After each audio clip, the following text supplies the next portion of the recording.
विद्यार्थी मित्रांनो, आपण पुन्हा एकदा आलोय NIT कोल्हापूर या ठिकाणी CETच्या मुलांचे रिव्ह्यूज घेण्यासाठी. आज आहे 16 तारीख आणि सध्या आता सेकंड शिफ्ट चालू आहे. एक 5 ते 10 मिनिटं राहिलेत फक्त सेकंड शिफ्ट सुटण्यासाठी. आता आपण त्यांचे लगेच रिव्ह्यू घेऊया मुलांचे.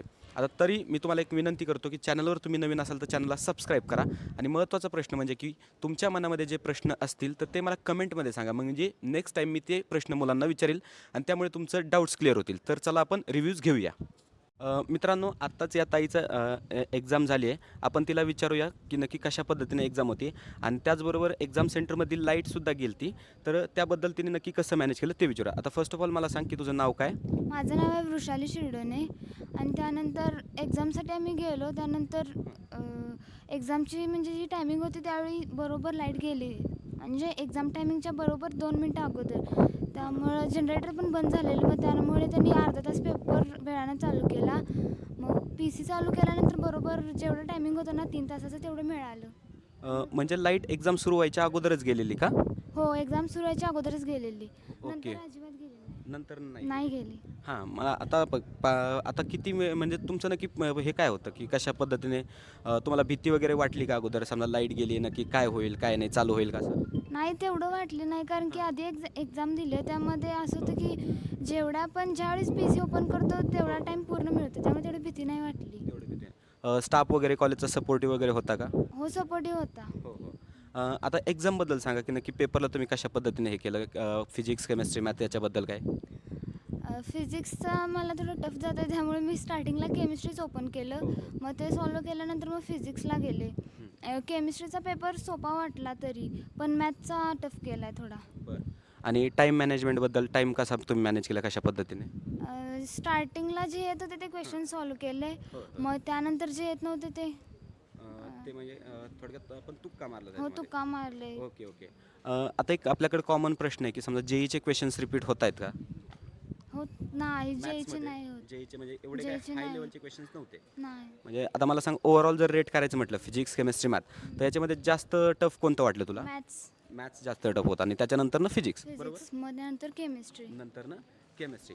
बरं मला सांग तुझ्या प्रिपरेशनबद्दल थोडंसं सांग की कुठून प्रिपेअर वगैरे केलं होतं तू? मी अकॅडमीला होते त्यामुळे तिथे टीचरांनी सगळी प्रिपरेशन करून घेतलेली. म्हणजे जर डेली टेस्ट्स होते ते त्यामुळे तेवढा काही प्रॉब्लेम नाही आला. तेवढा काय प्रॉब्लेम नाही आला. बरं ओव्हरऑल किती स्कोअर एक्सपेक्ट करते तू? मी एक एक 85 85. 85 ओके. हां.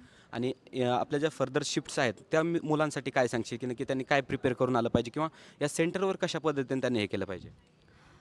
तुम्ही जे अभ्यास केला त्याच्या पुढचे स्टेप्स बघा म्हणजे ॲन्सर येतात हो. पण त्यावर आपण थोडे प्रोसेस केली पाहिजे हो, मग हो. शेवटी लास्ट ॲन्सर येते म्हणजे बोर्डाला कसं होतं ना त्याच्यापेक्षा पुढे थोडे स्टेप्स केले पाहिजेत मगच ॲन्सर बरोबर येते.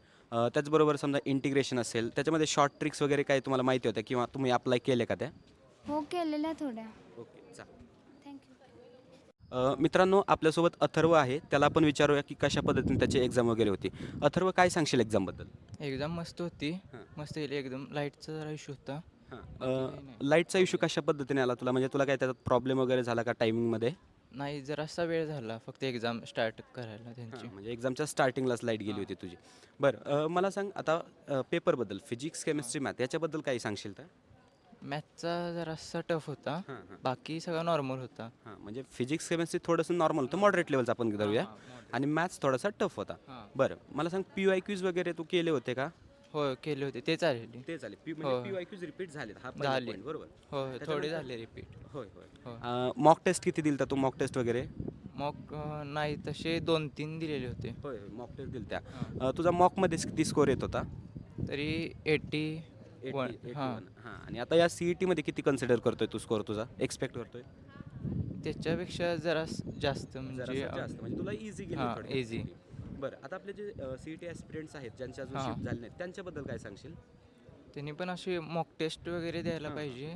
त्याशिवाय आणि ते म्हणजे त्याचबरोबर समजा होत नाही. इथं सेंटरवर आल्यावर कशा कशा पद्धतीने प्रोसेस त्याच्याबद्दल थोडंसं म्हणजे असा एखादा की पॉईंट की जो तुला फेस करावा लागला?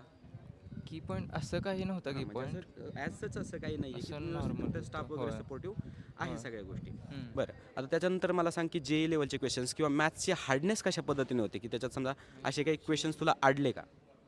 अडले की थोडे लास्टचे आणि जे जे मधले होते ते जरा टफ होते JEE लेवलचे. JEE लेवलचे हां. होय. आणि त्याच्यानंतर समजा मॅथ्समध्ये टाईम पुरला की केमिस्ट्री Time- फिजिक्स म्हणजे कोणता सेक्शनचा टाईम मॅनेजमेंट जरा बेस्ट झाला? केमिस्ट्री आणि मॅथ्स. केमिस्ट्री आणि मॅथ्स म्हणजे तिथं तुला थोडासा टाईम कमी लागला आणि फिजिक्समध्ये टाईम जास्त द्यावा लागणार. बरोबर आहे, चालतं. थँक्यू. मित्रांनो, आपल्यासोबत प्रथमेश आहे. आता त्याची CET एक्झाम झाली आहे.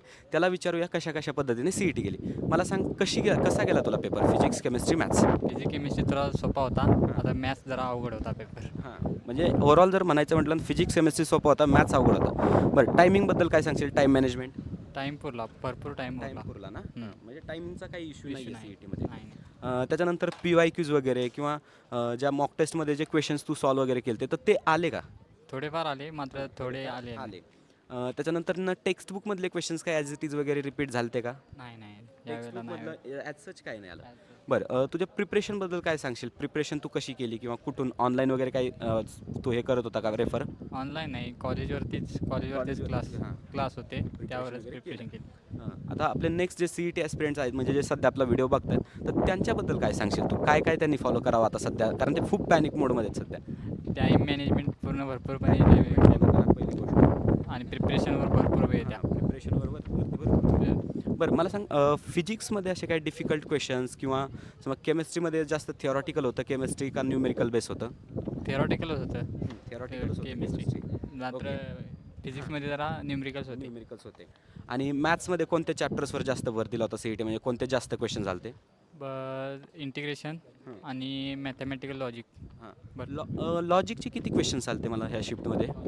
4 प्रश्न मोठे होते, म्हणजे शिफ्ट वाईज होते आणि 4 प्रश्न सोपे होते.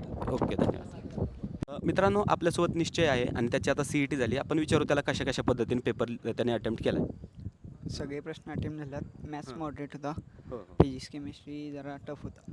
हां, म्हणजे निश्चयचं म्हणणं आहे की फिजिक्स केमिस्ट्री थोडासा टफ होता आणि मॅथ्स हा मॉडरेट लेवलचा होता. निश्चय, मला तुझ्या टाईम मॅनेजमेंटबद्दल सांगशील का? कशा पद्धतीने आता तू सगळे क्वेश्चन्स अटेम्प्ट केलेत म्हणजे टाईम मॅनेजमेंट तुझं तर बेस्ट झालं असेल, त्याच्याबद्दल काही? नाही. नाही, कशा पद्धतीने केलं म्हणजे तू असं काय मॉक टेस्ट वगैरे अगोदर दिल्या होत्या का? मॉक टेस्ट दिलं. PYQs रिपीट झाले होते? हो. हां, म्हणजे PYQs वगैरे पण रिपीट झाले होते. मला सांग, सेंटरवरची लाईट गेली ती आत्ता, तर तिथं तू कसं केलं म्हणजे कसं काय तुझा अप्रोच होता? तू समजा काही नाही. बरं, ठीक आहे, असू दे, काय नाही. आणि किती स्कोअर एक्सपेक्ट करतोय तू? 120+. 120+. ऑल द बेस्ट तुला.